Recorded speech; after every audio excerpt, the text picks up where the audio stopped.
चले यहाँ पर देखो बच्चों, इस प्रकार से क्वेश्चन आप लोग को देखने को मिलेगा। ठीक है, 2023 में ये क्वेश्चन कैसे आया हुआ था, देखिए ये पहला क्वेश्चन है, कह रहे कि 10 स्क्वायर और 11 के स्क्वायर के बीच कितनी प्राकृतिक संख्याएं हैं।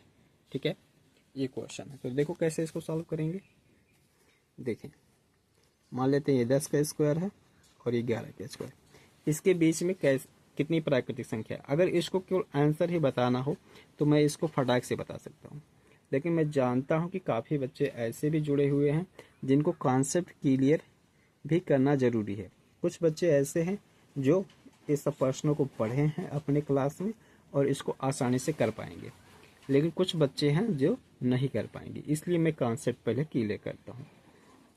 देखिए बच्चों, मैं यहाँ पर मान लेते हैं एक छोटी संख्या ले लेता हूँ, 2 का स्क्वायर 3 का स्क्वायर, इसके बीच कितनी प्राकृतिक संख्या है।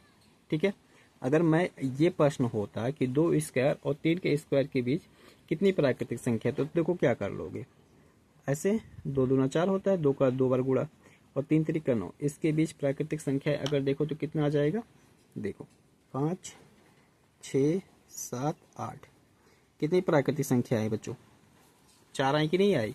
इसको देखो कैसे आप लगा सकते हो, 2 3, 2 का स्क्वायर 3 का स्क्वायर पूछ रहा था तो इसको जोड़ लो, 2 3 कितना हो जाएगा 5, 5 में से 1 घटाएंगे तो कितना हो जाएगा बच्चों 4 हो जाएगा।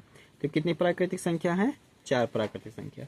ये चीज़ यही पर ये बता रहा है कि कितने प्राकृतिक संख्या होगी, तो इस प्रकार से आप ज्ञात कर सकते हैं। और भी आपको कॉन्सेप्ट क्लियर करना है तो और भी आप इसको ले लीजिए, 4 के स्क्वायर और 5 के स्क्वायर के बीच कितनी प्राकृतिक संख्या आएगी। तो इसको देखो क्या करो, 4 5 जोड़ो, कितना हो गया 4 5 9, और 9 में से 1 घटाएंगे तो 1 घटाएंगे तो कितना आएगा 8।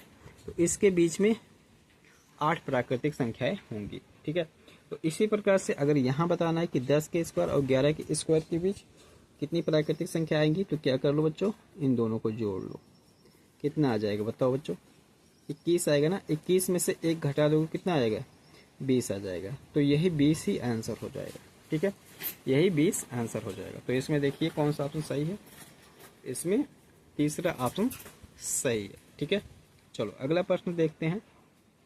अगला प्रश्न है कि यदि 5 पेनों का क्रय मूल्य 4 पेनों के विक्रय मूल्य के बराबर है तो लाभ या हानि प्रतिशत क्या होगा। ठीक है, तो लाभ या हानि प्रतिशत क्या होगा। चलो दूसरा क्वेश्चन देखो। दूसरा क्वेश्चन तो हम मान लेते हैं, माना एक पेन का क्रय मूल्य। ठीक है, यहाँ पर केवल मैं समझाने के लिए आप लोग को इतना डिटेल और आराम से बता रहा हूँ। ठीक है, आप लोग को परीक्षा में प्रैक्टिस ज़्यादा से ज़्यादा करना होगा, समय कम रहता है, तो इसलिए आप लोगों को क्या करना होगा कि जल्दी से जल्दी करना होगा। ठीक है, तो चलिए एक पेन का क्रय मूल्य मान लेते हैं कि 1 रुपया है।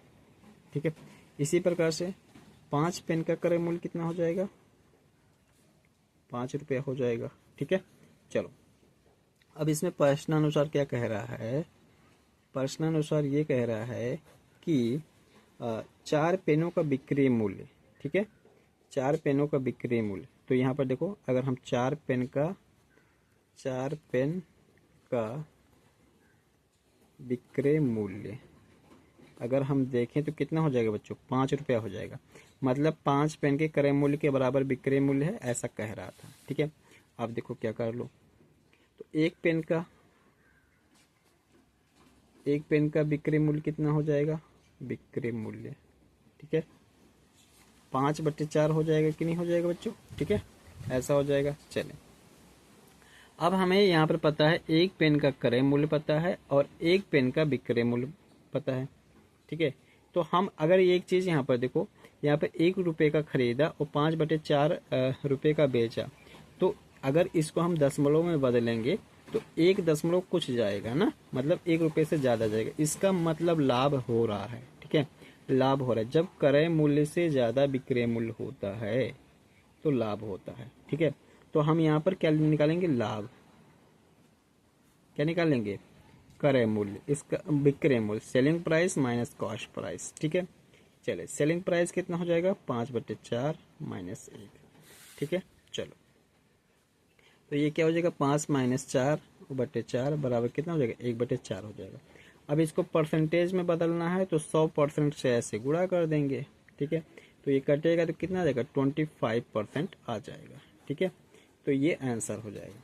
तो 25% का लाभ हो रहा है, ठीक है, 25% का लाभ हो रहा है। तो कौन सा ऑप्शन, चौथा ऑप्शन सही हो जाएगा, ठीक है। इस प्रकार से चलो अगला क्वेश्चन देखते हैं, ठीक है।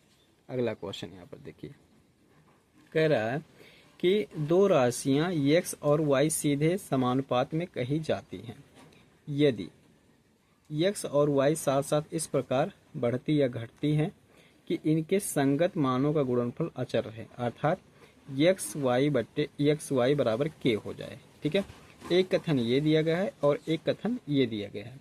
इसमें से कह रहा है कि ऑप्शन यहाँ पर देखिए ऐसे दिया रहेगा, कथन एक और कथन दो दोनों सत्य है, मतलब जो कथन यहाँ पर दिया गया क्या ये दोनों सत्य हैं। इसके बाद कथन एक सत्य, कथन एक और कथन दो दोनों असत्य हैं। कथन एक सत्य है लेकिन कथन दो असत्य है। कथन एक असत्य है लेकिन कथन दो सत्य है। इस प्रकार से ऑप्शन आप लोग को दिया रहेगा, ठीक है। तो आप लोग को क्या करना है, देखो कैसे करना है ऐसे क्वेश्चनों को, जल्दबाजी नहीं करना है अन्यथा गलत हो जाएगा।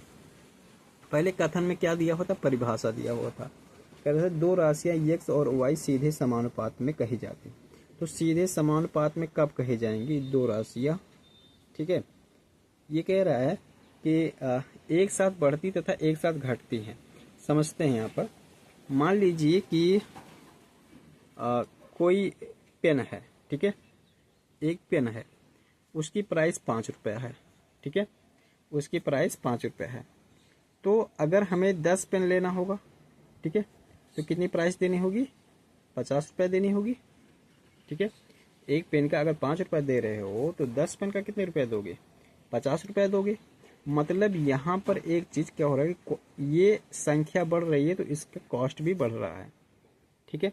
मतलब x अगर हम बढ़ा रहे हैं तो y भी बढ़ रहा है, ठीक है। तो ये होता है सीधे समानुपात में होता है, डायरेक्ट वेरिएशन होता है, ठीक है। लेकिन यहाँ पर एक चीज जो कह रहा है कि एक्स वाई बराबर k, ये चीज सही नहीं है। यहाँ पर क्या होता है कि ये समानुपात बराबर हो, अनुपात बराबर होता है, जैसे x अपान वाई बराबर k बराबर होता है, ठीक है।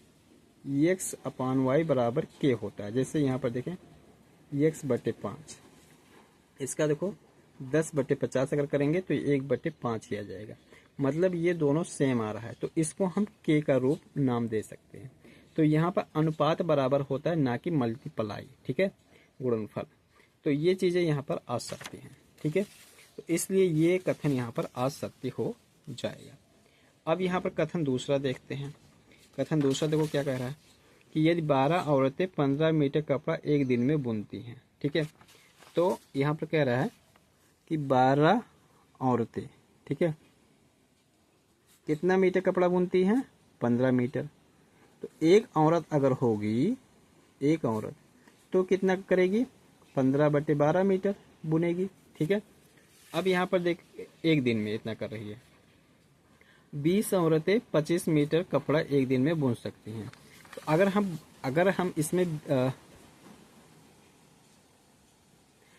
इसमें 20 औरतों का निकालते हैं, अगर एक औरत जो है 15/12 मीटर कपड़ा बुनती है तो 20 औरतें कितना करेंगी, 15/12 गुणे 20, ठीक है, मीटर। देखो तो यहाँ क्या हो जाएगा, 3×5=15, 3×4=12 और 4×5=20। तो यहाँ पे कितना हो जाएगा बच्चों, 25 मीटर हो जाएगा। और 25 मीटर यहाँ पर अगर आप देखें तो यहाँ पर 25 मीटर, 20 औरतें 25 मीटर कपड़ा एक दिन में बुन सकती हैं।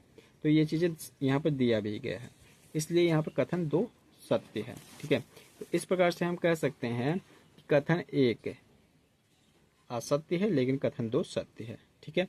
इतनी बातें क्लियर हुई, चलो आगे समझते हैं, ठीक है। अगला प्रश्न देखिए इस प्रकार से है। अगला प्रश्न कह रहा है कि एक भवन में 15 बेलनाकार खंभे हैं, ठीक है। प्रत्येक खंभे की त्रिज्या 42 सेंटीमीटर है और ऊंचाई 5 मीटर है, ठीक है बच्चों। चलो इसको लगाते हैं। देखें बच्चों, मान लेते हैं कि ये बेलनाकार खंभे हैं, ठीक है। और इसी प्रकार से इसी प्रकार से यहाँ पर 15 बेलनाकार खंबे हैं, ठीक है, कितना है 15। यहाँ पर कह रहा है प्रत्येक खंबे की त्रिज्या, तो यहाँ त्रिज्या दिया गया है 42 सेंटीमीटर, ठीक है, और ऊंचाई दिया गया है 5 मीटर, ऐसे दिया गया है, ठीक है, ऐसे दिया गया है। कह रहा है कि 10 रुपये पर मीटर स्क्वायर की दर से सभी खंभों की वक्र पृष्ठ का क्षेत्रफल पर पेंट कराने का व्यय ज्ञात कीजिए, ठीक है, ये प्रश्न है, ठीक है। तो देखो कैसे हम क्या करते हैं, पहले एक खंभे का वक्र पृष्ठीय क्षेत्रफल ज्ञात कर लेते हैं, ठीक है। तो देखो इसको कैसे ज्ञात करें, अब आपको यहाँ पर ध्यान देना है कि जो बेलन का वक्र पृष्ठीय क्षेत्रफल का फार्मूला है वो आपको ध्यान में रखना होगा। यदि आपको वो ध्यान में नहीं है, याद में नहीं है, तो आपका ये क्वेश्चन छूटेगा बच्चों, ठीक है। चलिए तो कराते हैं इसको आगे।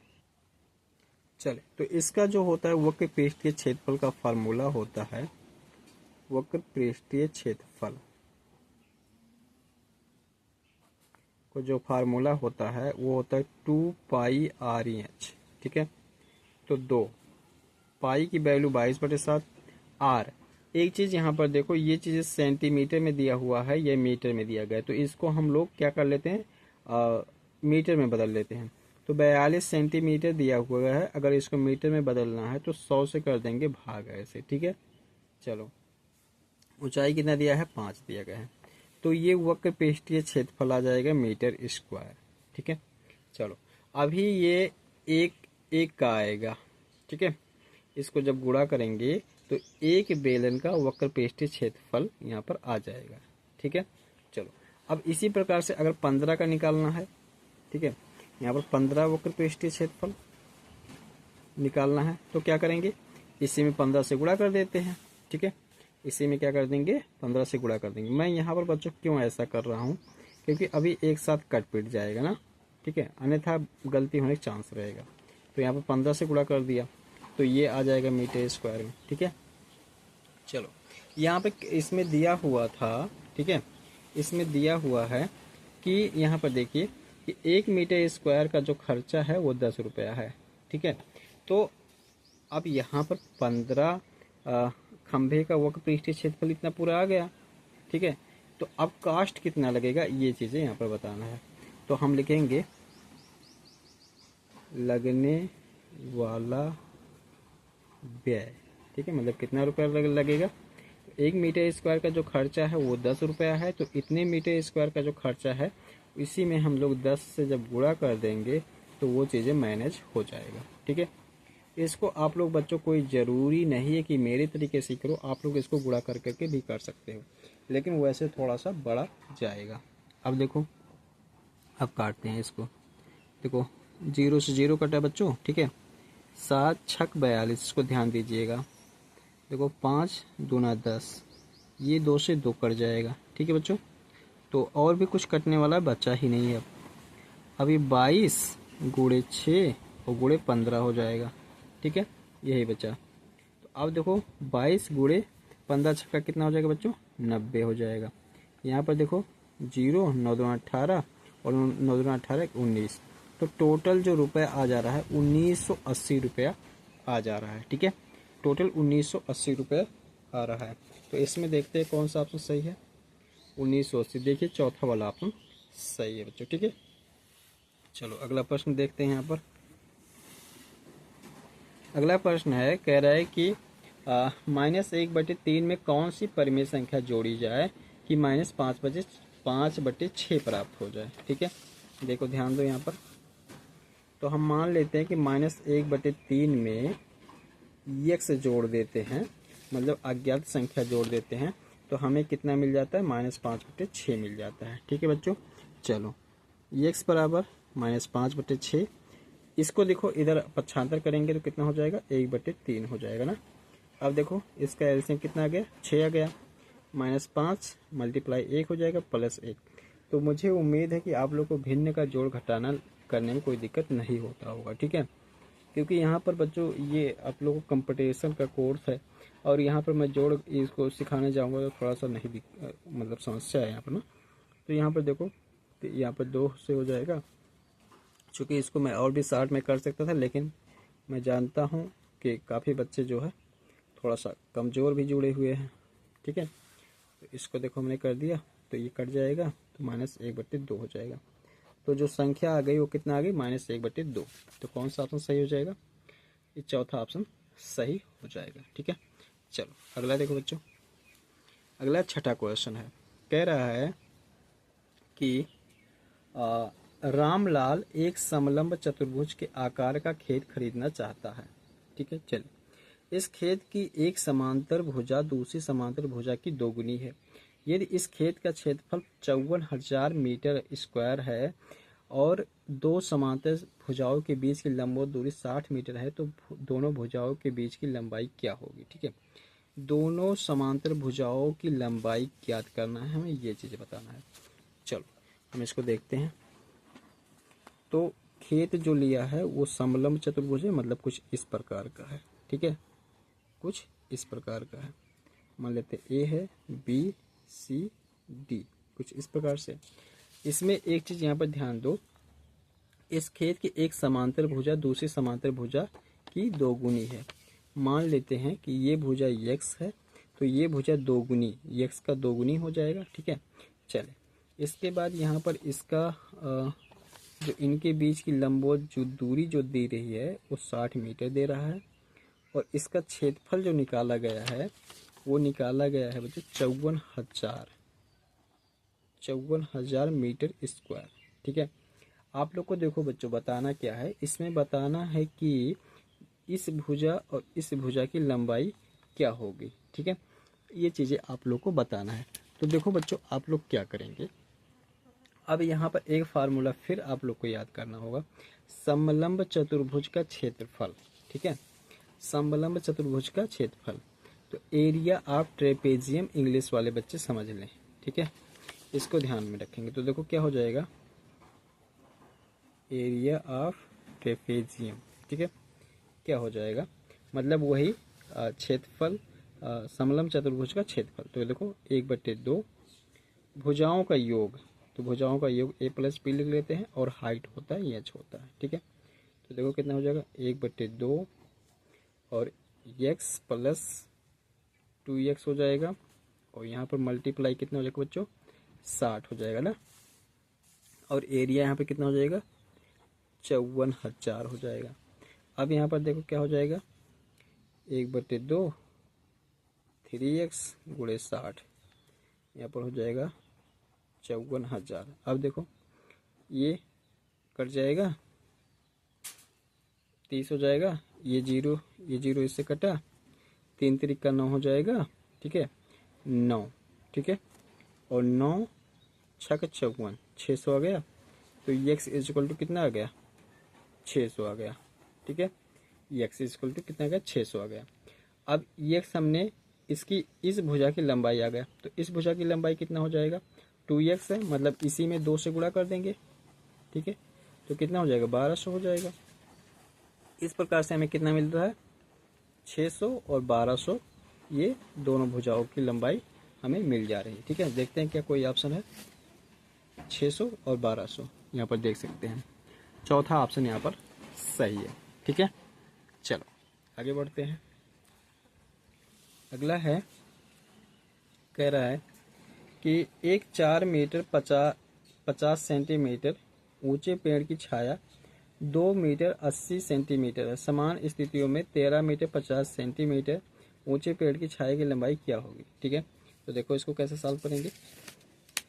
पहला है 4 मीटर, और इसको मैं थोड़ा सा आगे कर देता हूँ बच्चों, ठीक है। चलो यहाँ पर ये 7वां नंबर है।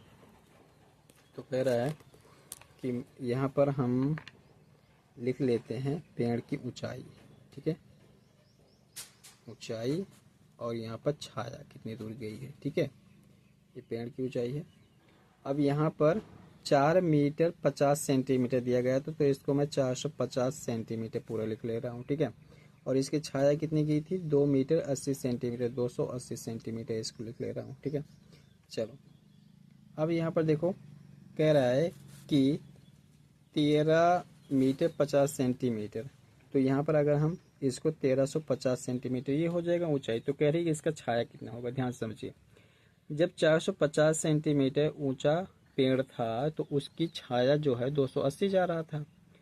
अब इससे ज़्यादा हो रहा है, मतलब इससे बड़ा पेड़ है तो छाया उससे भी ज़्यादा तो जाएगा ना।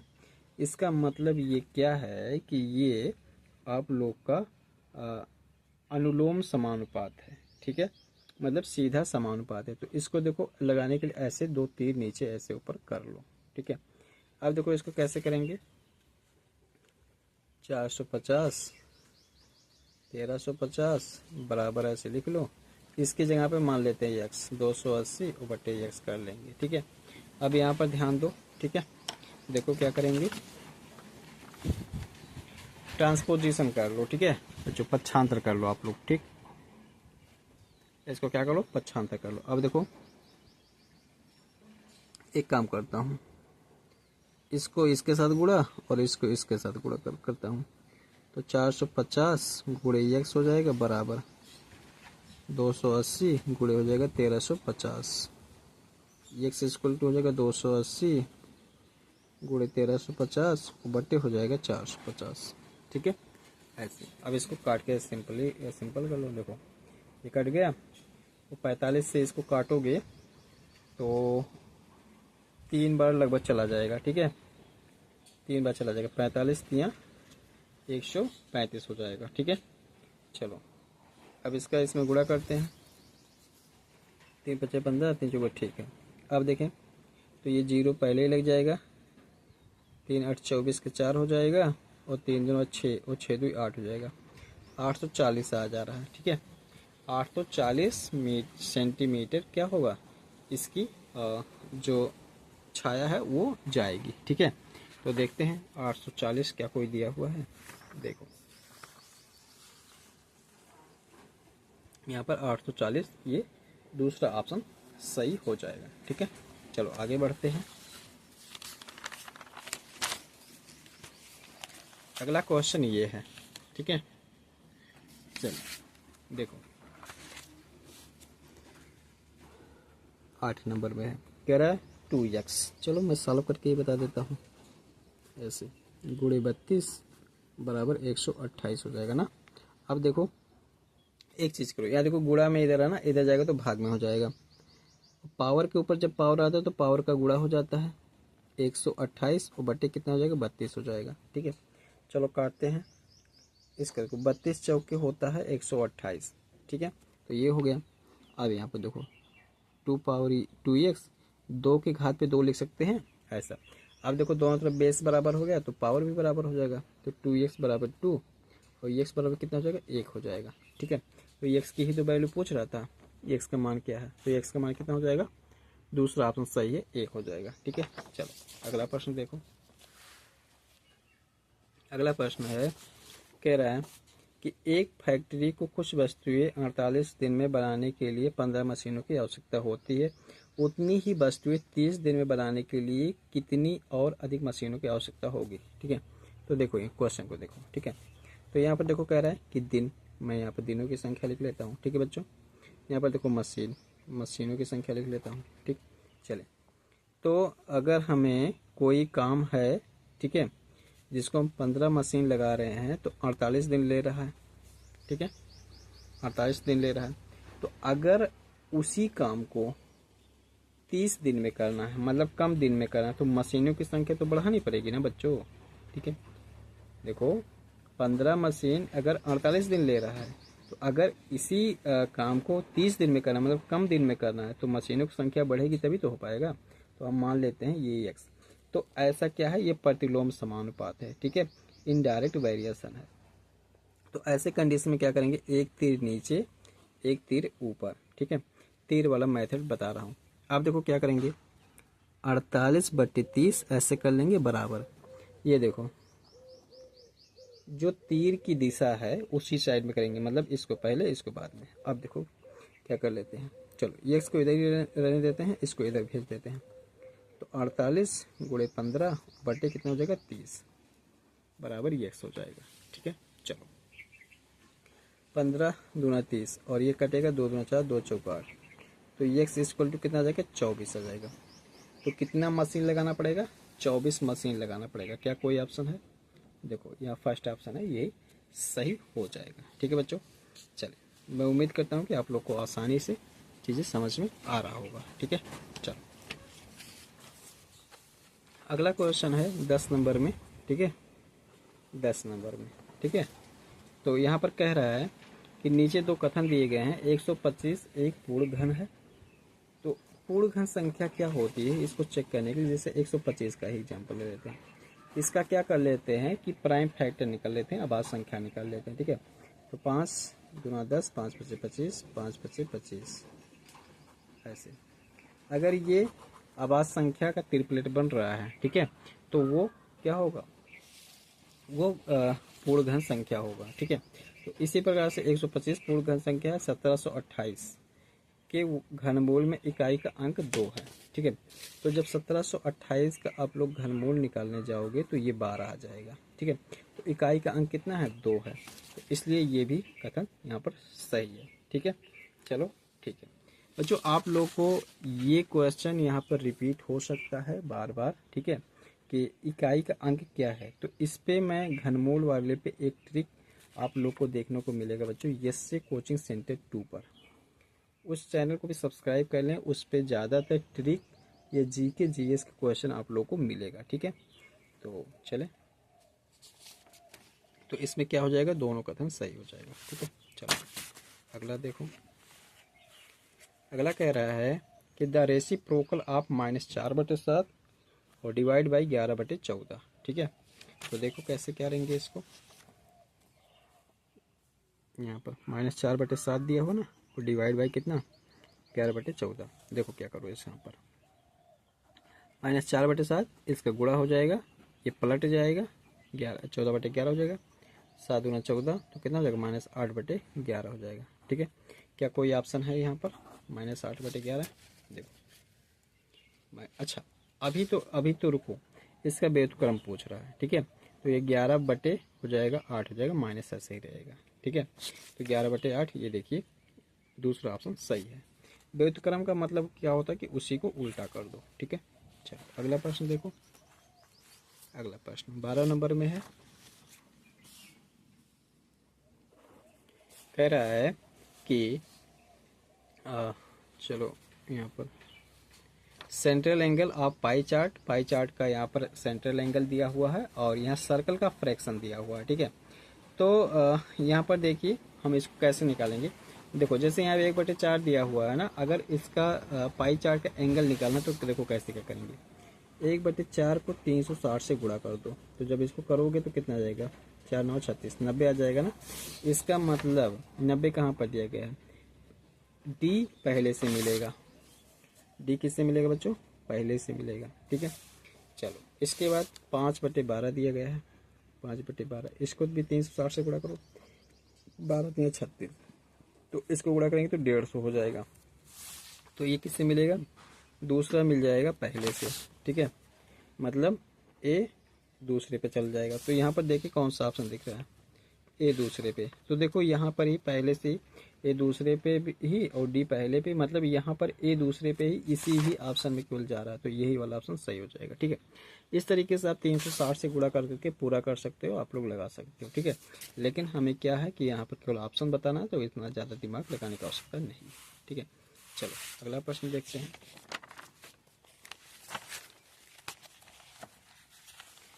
अगला प्रश्न इस प्रकार से है, कह रहा है कि अनिल की माँ की वर्तमान आयु की 4 गुना है। ठीक है, चले तो मान लेते हैं, माना अनिल की वर्तमान आयु बराबर x हो जाएगी। तो माँ की वर्तमान आयु कितने हो जाएगी बच्चों, अनिल की आयु की 4 गुना है, तो इसी में 4 से गुणा कर देंगे, 4x हो जाएगा। ठीक है, फिर यहाँ पर देखो क्या कह रहा है, यहाँ पर कह रहा है कि 3 वर्ष बाद उन दोनों की आयु का योग। 3 वर्ष बाद, अगर हम यहाँ 3 वर्ष बाद निकालने चाहें, ठीक है, 3 वर्ष बाद अनिल की आयु कितनी हो जाएगी, x + 3। उसके बाद 3 वर्ष बाद माँ की आयु क्या हो जाएगी, माँ की आयु तो 4x प्लस 3 हो जाएगा कि नहीं हो जाएगा बच्चों, ठीक है। अब यहाँ पर प्रश्नानुसार हम करेंगे,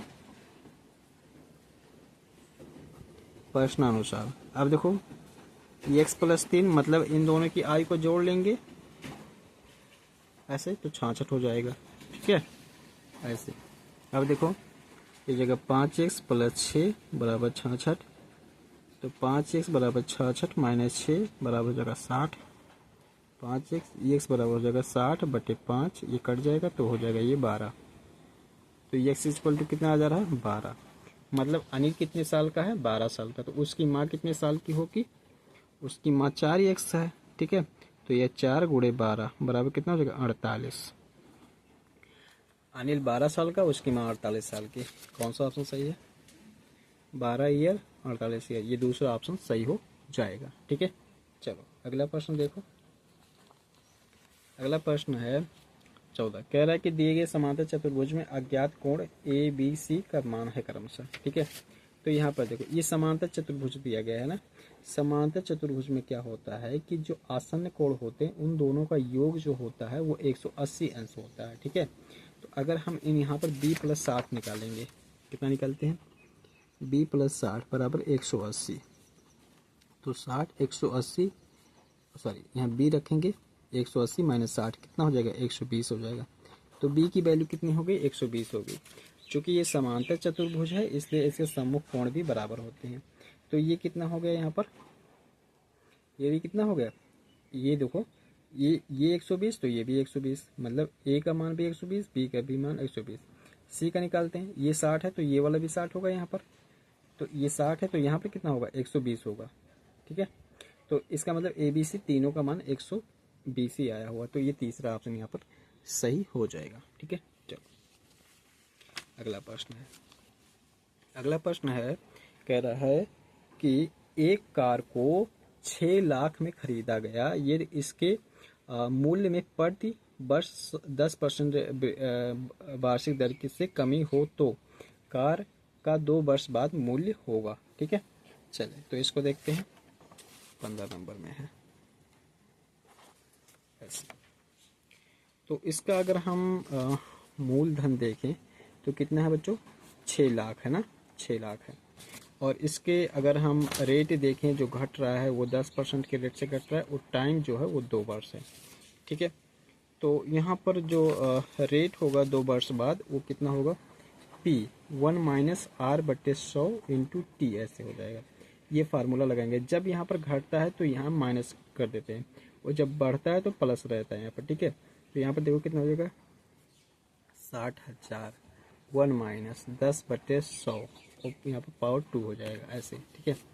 अब देखो 6 लाख, ये देखो 0 0 कटा, यहाँ पर बचेगा 10, ये इधर चला गया 10 माइनस 1 9 हो जाएगा, तो ये कितना हो जाएगा 9/10, और ये चूंकि 2 बार है इसलिए 9/10 9/10 ऐसे कर देता हूँ। अब देखो ये 2 0 कट जाएगा, फिर यहाँ पे देखो कितना बचेगा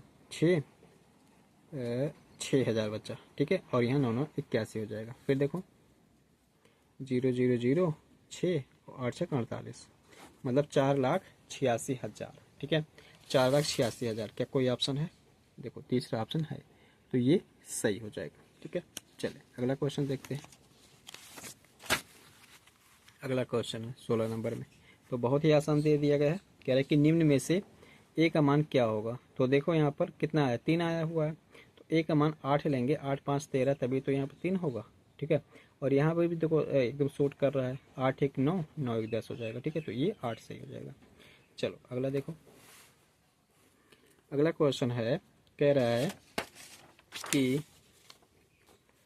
एक आयत की लंबाई चौड़ाई से 14 सेंटीमीटर अधिक है, यदि आयत का परिमाप 188 सेंटीमीटर हो तो आयत की लंबाई और चौड़ाई ज्ञात कीजिए, ठीक है। चलो देखो ऐसा दिया गया है, मान लेते हैं कि जो आयत की चौड़ाई है वो x है, तो लंबाई कितना हो जाएगा 14 सेंटीमीटर अधिक है, तो x में हम लोग 14 जोड़ लेंगे ना, ऐसा हो जाएगा। अब इसका परिमाप दिया गया है 188 सेंटीमीटर, ठीक है। तो परिमाप क्या हो जाएगा 2l प्लस b, मतलब लंबाई प्लस चौड़ाई होता है। तो परिमाप कितना दिया गया 188 दिया गया है, 2 x प्लस हो जाएगा 14 प्लस x हो जाएगा, ठीक है 2, है देखो 2x प्लस 14 हो जाएगा बच्चों ना, ठीक है 188। काटो यहाँ पर हम 2 9 18, 2 चौका 8, 94 बचेगा। इसको इधर लाओ तो -14 हो जाएगा बराबर 2x हो जाएगा। 0 और यह 9 में से 1 जाएगा तो 8 बराबर 2x हो जाएगा। तो x इक्वल टू कितना हो जाएगा 80/2, ठीक है 80/2 बराबर कितना हो जाएगा 40। तो x की वैल्यू कितनी आएगी 40 आ गई। जब x मतलब चौड़ाई यहाँ पर कितना है 40 है, तो ये कितना हो जाएगा लंबाई, ठीक है 40 में 14 जोड़ेंगे तो कितना हो जाएगा 54 हो जाएगा, ठीक है। तो यहाँ पे कितना आ जा रहा है, मतलब चौड़ाई 40 और ये 54। क्या कोई ऑप्शन ऐसा है, देखो लंबाई चौड़ाई ये तीसरा ऑप्शन है, तो इस तरीके से ये सही हो जाएगा, ठीक है। ये 17 नंबर था। चलो 18 नंबर देखते हैं। कह रहा है कि दी गई त्रिविमीय आकृति में फलकों की संख्या क्या है। तो दी गई त्रिविमीय आकृति जो है ये एक घन का घन है, और इसमें घन में फलकों की संख्या जो होती है वो कितना होता है 6 होता है। 1 2 3 4 5 6 होता है। तो यहाँ पर ये दूसरा ऑप्शन दिख नहीं रहा आप लोग को, ये दूसरा ऑप्शन यहाँ पर सही हो जाएगा, ठीक है। चलो 19 नंबर में देखो, एक पासे को यादृच्छिक रूप से फेंकने पर अभाज्य संख्या प्राप्त होने की प्रायिकता क्या है। अभाज्य संख्या, ठीक है 19 नंबर में, ठीक है। तो देखो जो टोटल आउटकम्स हो सकते हैं, ठीक है 1 2 3 4 5 6 ऐसा हो सकता है ना।